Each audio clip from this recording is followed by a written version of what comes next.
వరంగల్లో నెలకొన్నటువంటి తాజా పరిస్థితికి సంబంధించి తుది పోరు ఫలితాలు ఎప్పటి నుంచి కౌంట్ అయ్యేటువంటి పరిస్థితి ఉంది, ఎప్పటి నుంచి తెలిసేటువంటి అవకాశం ఉంది అనే విషయాలన్నింటినీ మా ప్రతినిధి కుమారస్వామి అందిస్తారు. కుమారస్వామి.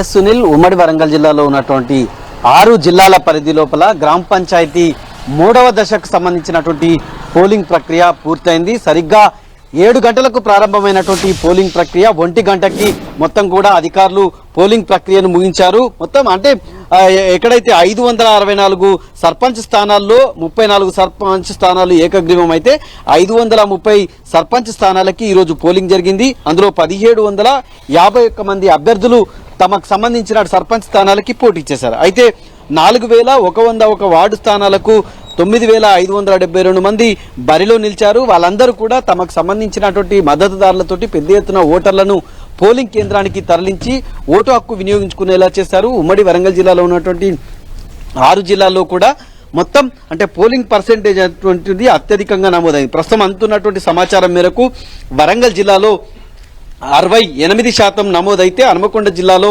64% నమోదైంది. జనగామ జిల్లాలో 61% ప్రస్తుతానికి నమోదైంది. ములుగు జిల్లా లోపల 70% పోలింగ్ పర్సెంటేజ్ నమోదైనట్టు ఇప్పుడు అధికారిక వర్గాలు సమాచారం అందిస్తున్నాయి. మహబూబాబాద్ జిల్లా లోపల 76% పోలింగ్ ఏదైతే ఉందో పోలింగ్ శాతం నమోదైంది. మొత్తం పోలింగ్ ప్రక్రియ ప్రస్తుతం పూర్తయింది. లంచ్కు వెళ్ళినటువంటి అధికారులంతా పోలింగ్ సంబంధించినటువంటి అధికారులు సరిగ్గా 2 గంటలకు కౌంటింగ్ సంబంధించినటువంటి ప్రక్రియను కొనసాగేందుకు ఏర్పాటు చేశారు. అంటే 3000 ఓట్ల లోపు ఉన్నటువంటి గ్రామ పంచాయతీలు ఏవైతే ఉన్నాయో 2 టేబుల్స్ ద్వారా ఓట్ల లెక్కింపు జరుగుతుంది. ఆ తర్వాత 3000 ఓటర్లు ఉన్నటువంటి పైగా ఉన్నటువంటి ఓటర్లకి 3 ఆ పైన ఎక్కువ టేబుల్స్ ఇచ్చి త్వరితగతిన ఫలితాలు ప్రకటించేటువంటి ఏర్పాట్లు ఇప్పటికే ఎన్నికల కమిషన్కి సంబంధించి అంటే ఆయా జిల్లా కలెక్టర్లు ఎన్నికల అధికారులు ఇప్పటికే చర్యలు తీసుకున్నారు. తొలుత వార్డు సభ్యులకు సంబంధించినటువంటి ఫలితాల ప్రకటన జరుగుతుంది. ఆ వార్డు సభ్యులకు సంబంధించినటువంటి ఫలితాలను ప్రకటించిన తర్వాత అధికారులు సర్పంచ్కి సంబంధించినటువంటి బ్యాలెట్ పేపర్లను లెక్కిస్తారు. 25 ఒక్కొక్క బండిల్గా చేసి మొత్తం సర్పంచ్ కి సంబంధించినటువంటి కౌంటింగ్ ప్రక్రియను పూర్తి చేస్తారు. ఆ తర్వాత మొత్తం ఎలక్ట్ అయినటువంటి వార్డు సభ్యులు ఎవరైతే ఉన్నారో వార్డు సభ్యులు అందరితో పాటు ఉప సర్పంచ్ కి సంబంధించినటువంటి ఎన్నికల ప్రక్రియను కొనసాగిస్తారు. పూర్తిగా సర్పంచ్ అదేవిధంగా వార్డు సభ్యులు ఉప సర్పంచ్ కు సంబంధించినటువంటి ఎన్నికలు కూడా ప్రకటిస్తారు. ప్రస్తుతం అంటే మనం ఉన్నటువంటి polling station Aminabad polling station sir ఎన్నిక మొత్తంగా పూర్తయిందా సార్? ఆర్ఓ గారు అన్నారు ఎన్నిక మొత్తం పోలింగ్ పూర్తయిందా? సరిగ్గా కౌంటింగ్ ఎప్పుడు స్టార్ట్ అయింది సార్? కౌంటింగ్ అనేది సార్ అమీనాబాద్లో ఈరోజు పోలింగ్ ప్రశాంతంగా మార్నింగ్ అవర్స్ 7 o'clock స్టార్ట్ అయ్యి 7 o'clock స్టార్ట్ అయింది సార్. ఇప్పుడు 1 o'clockకి ముగిసింది. అప్పటి వరకు 1212 ఓట్లు పోలయ్యాయి సార్.